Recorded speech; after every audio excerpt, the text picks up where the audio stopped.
There's a moment, quiet, familiar, when you know you're about to ruin something good. You feel the tension build in your chest.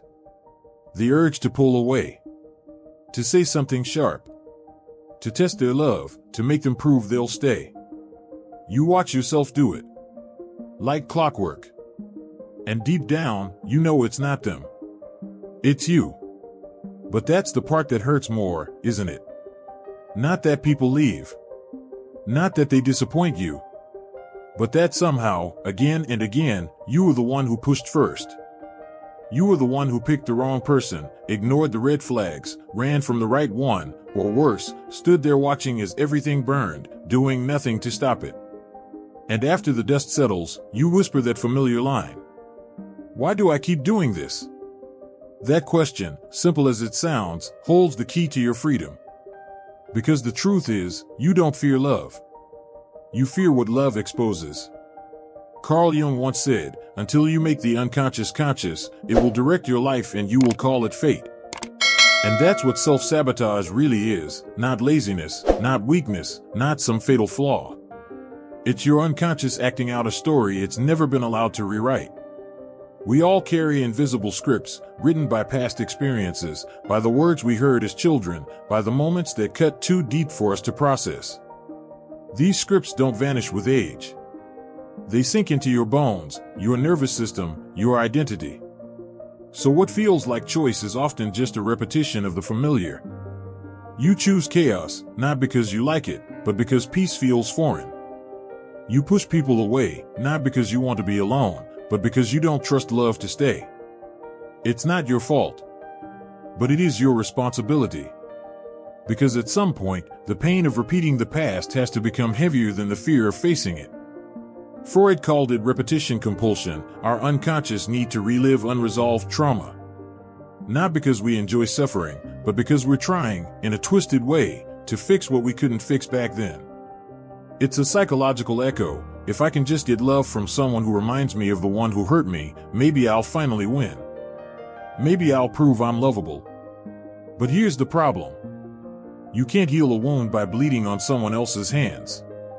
And you can't outrun the parts of yourself you refuse to sit with. So how do you stop breaking your own heart? First, you have to understand what part of you is doing the breaking.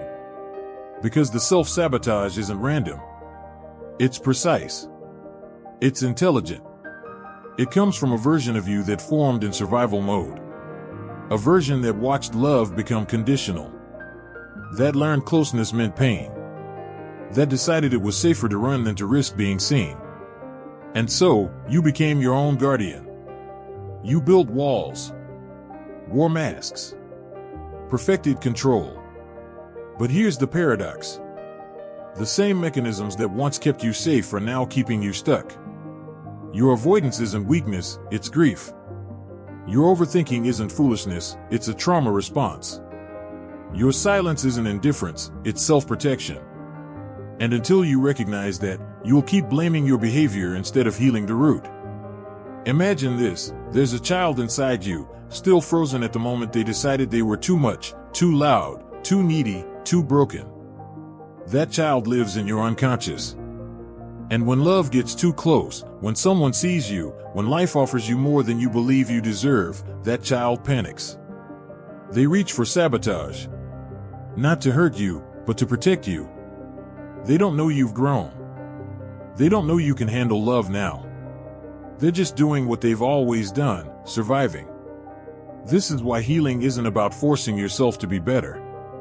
It's about reparenting the parts of you that never got what they needed. It's about sitting with your triggers without judgment.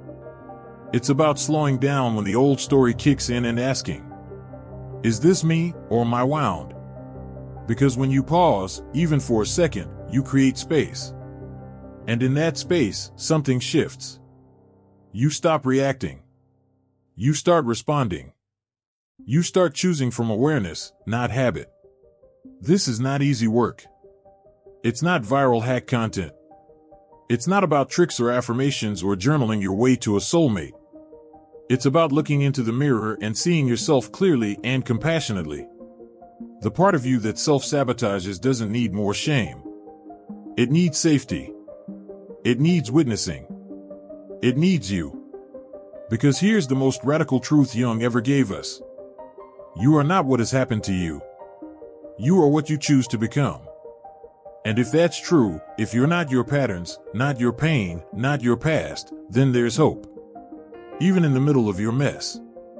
Even when your hands are shaky and your heart feels cracked open, you are already becoming the version of you that can hold love. Real love. Grounded love. Love that doesn't punish or disappear or demand performance. But that version of you, they only emerge through conscious confrontation. Not force. Not pressure. Just truth, met with tenderness. But the truth, no matter how gently you meet it, still hurts at first. There's a grief that comes with healing. A mourning for all the years you spent trapped in cycles you didn't understand. All the relationships you mistook for fate because they matched your trauma's blueprint.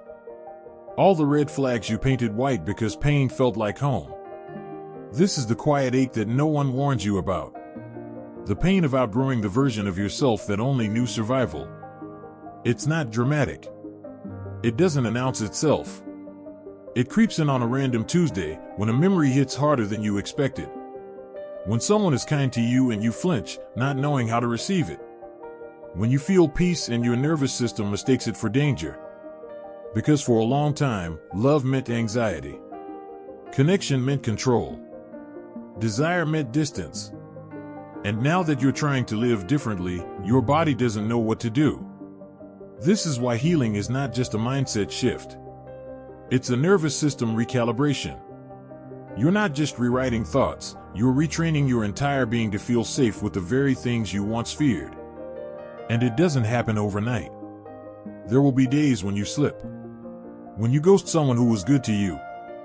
When you lash out at someone who touched a tender part of your past. When you chase someone unavailable, because deep down, you're still trying to earn love. Don't let those moments make you spiral. Pause. Breathe. Then remind yourself, this is not a failure. This is the pattern surfacing so it can finally be seen. Carl Jung once said, one does not become enlightened by imagining figures of light, but by making the darkness conscious. This is that moment. The darkness rising not to punish you, but to be healed. You can't meditate your way around this. You can't spiritually bypass it with quotes and crystals and morning routines. You have to sit in the raw center of it. In the heartbreak. In the guilt. In the memory of that time you stayed too long, or left too soon, or loved in the way you were taught instead of the way you now know. That's the portal. Because the parts of you that sabotage are not evil. They're scared. And scared parts don't need discipline. They need direction. Let's get brutally honest. Self-sabotage is seductive. It gives you a false sense of control. Because if you ruin it before they can leave, then at least it was your decision. If you push them away first, then rejection won't catch you off guard. If you never go all in, then failure never fully stings. But what kind of life does that create? A half-lived one. One where every relationship is a strategy, not a surrender. Where every I love you is met with suspicion. Where you're always bracing for impact, even when there's no threat. That isn't safety. That's imprisonment. And you weren't born to spend your life building walls just to feel protected. You were born to be seen. Fully. Honestly. Messily. And still be loved. But first, you have to dare to see yourself. That means asking the hard questions. Not to criticize. To illuminate. Ask. When someone pulls away, what does it remind me of? What emotion am I avoiding when I ghost people? What story do I tell myself when love feels close? Because beneath every sabotage is a story. And beneath every story is a younger version of you that never got closure. Maybe the first time you needed love, it wasn't there. Maybe you learned to earn love through performance. Maybe every time you were vulnerable, someone mocked or left you. That's not something you just get over. That's something you carry, quietly, subconsciously, into every interaction. And until you name it, it owns you. But when you bring it into the light, when you stop saying this is just how I am and start saying this is what I've been through, a shift begins. You stop seeing yourself as broken. You start seeing yourself as becoming. Freud taught us that much of our behavior is driven by the unconscious. Jung expanded that idea by reminding us that within the unconscious are not just wounds, but symbols, truths, and keys to wholeness. That's why the journey isn't just downward into pain, it's upward into integration. You are not just healing. You are reclaiming. Reclaiming your ability to trust, to receive, to hold joy without questioning when it will be taken, to let someone in without rehearsing the exit. You are becoming someone who no longer needs to sabotage love to feel in control. Someone who can sit in intimacy and say, "This is unfamiliar, but I'm choosing to stay." And in doing so, you teach your nervous system. Safety is not in withdrawal. It's in presence. But presence is the final frontier. Because presence means you don't disappear when it gets hard. You don't shut down when someone sees your sadness. You don't run when they offer consistency instead of chaos. Presence means you are willing to be loved even when you feel unworthy. You are willing to stay even when everything inside screams go. You are willing to be with, not above, your discomfort. This is mastery. Not perfection. Not fearlessness. But the ability to stay with what's real without turning it into another escape. And then, almost without warning, something inside you begins to soften. Not because everything is suddenly perfect. Not because you've mastered every trigger or rewritten every belief. But because you're finally learning to stay. To sit. To hold. Not just others, but yourself. This is the part no one tells you about healing. It doesn't always feel like a breakthrough. Sometimes it feels like silence. Stillness. A strange emptiness where all your usual defenses no longer work, but the new ones haven't arrived yet. It's the void Jung spoke of. The space between who you were and who you're becoming. Not filled with fireworks or certainty, but with integration. And integration is quiet. It's not something you post about. It's not a transformation you can see in the mirror. It's the subtle shift where your body stops flinching at kindness. Where your mind stops spiraling when someone loves you calmly. Where your soul exhales because, for once, you're not running. This is the moment your ego panics. Because your ego is addicted to motion. To fixing. To proof. It wants you to do something, reach out, withdraw, overthink, sabotage. Anything to feel in control. But your soul is asking something different. It's asking you to be still. To witness yourself. To embody the version of you that doesn't need to hustle for worthiness. Freud believed the ego was the mediator between instinct and morality. Jung saw the ego as a temporary construct, a necessary but incomplete version of the self. And both understood, healing happens not when the ego wins, but when it surrenders. Not in defeat, but in alignment. Because the truth is, the healed you isn't louder. They're quieter. Not because they've become less, but because they no longer need to scream for love, for safety, for belonging. They've remembered. They already are.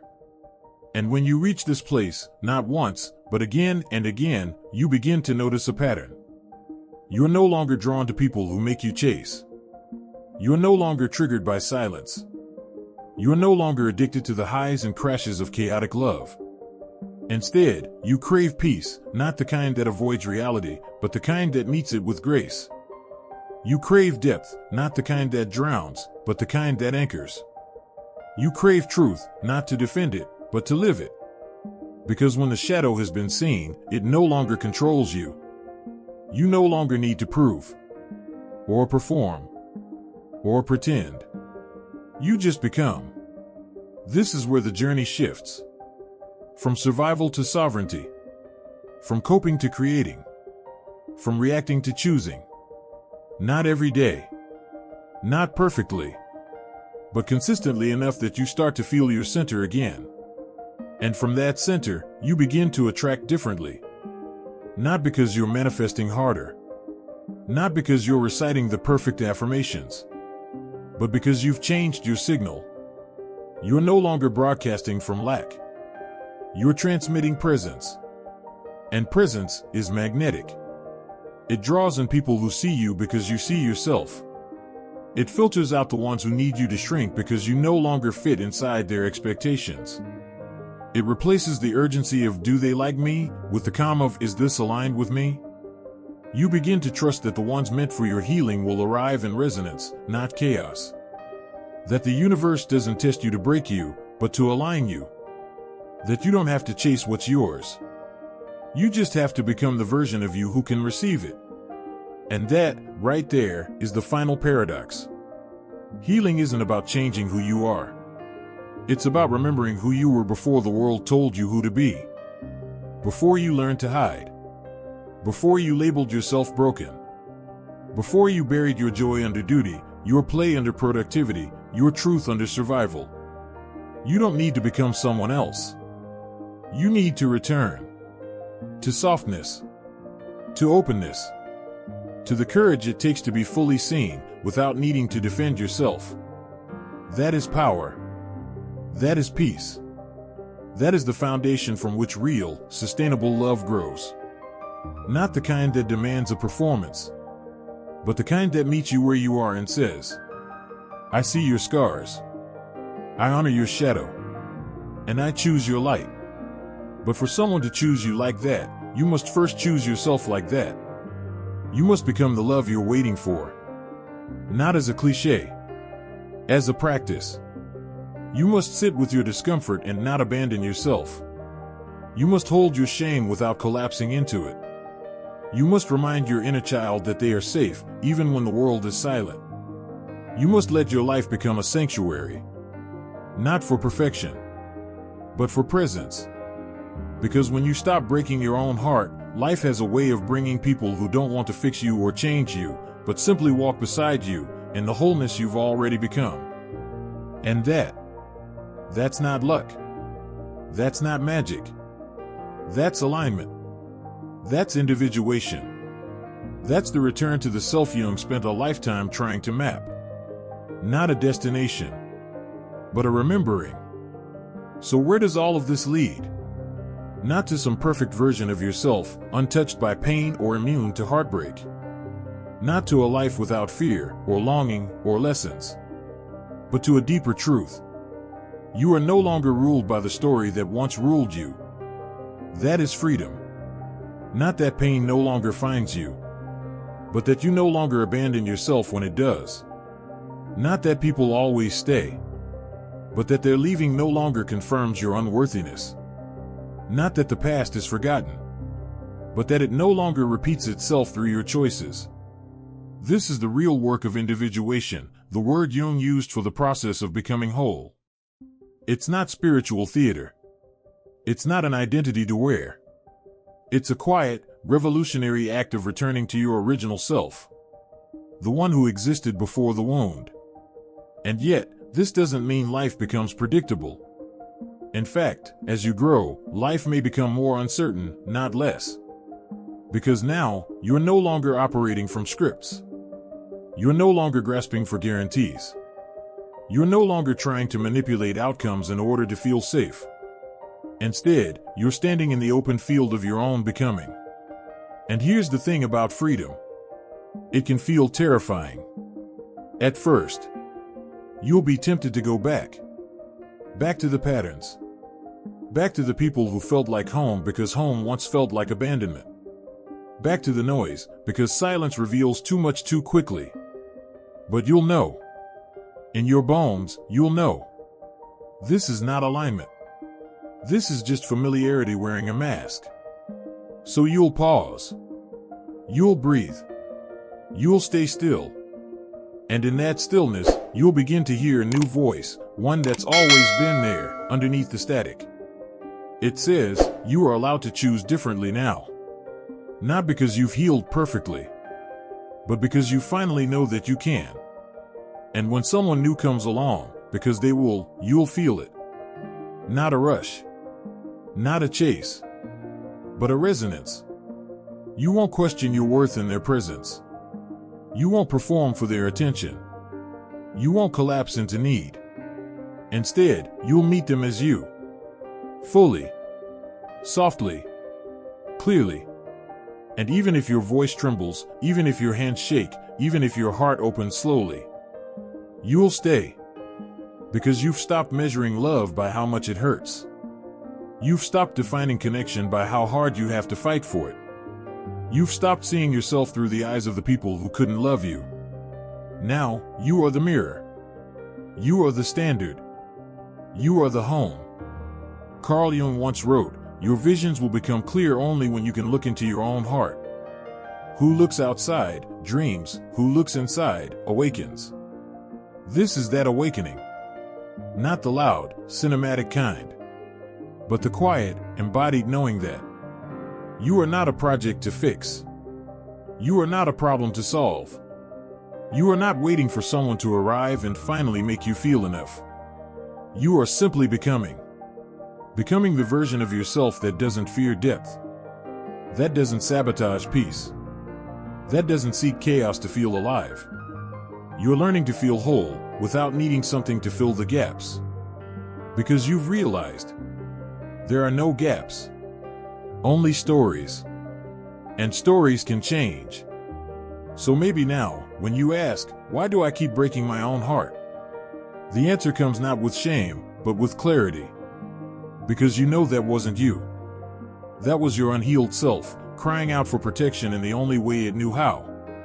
But you're not living from that place anymore.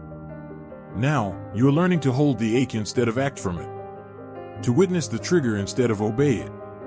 To speak your truth without apology, and receive love without armor. This is the work. This is the way. And it's not linear. It's layered. Some days you'll regress. Some days you'll glow.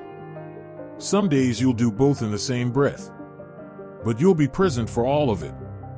Because that's what wholeness actually looks like. Not perfection. Presence. So if you're in a season right now where nothing seems to be moving, if you're sitting in the silence after the sabotage, if you're wondering whether anyone will ever see the real you, let this be your reminder. The real you is already here. Not waiting at the end of a relationship. Not hiding inside someone else's approval. Not buried beneath a goal or a transformation. They are in your breath. Your body. Your quietest truths. And they don't need fixing. They just need space. So give yourself that. Not because it guarantees love, but because it guarantees integrity. Because the version of you that can hold healthy love, the kind that stays, the kind that honors, only appears when you choose to stop breaking your own heart first. You were never meant to chase your worth. You were meant to remember it. And now, you finally are.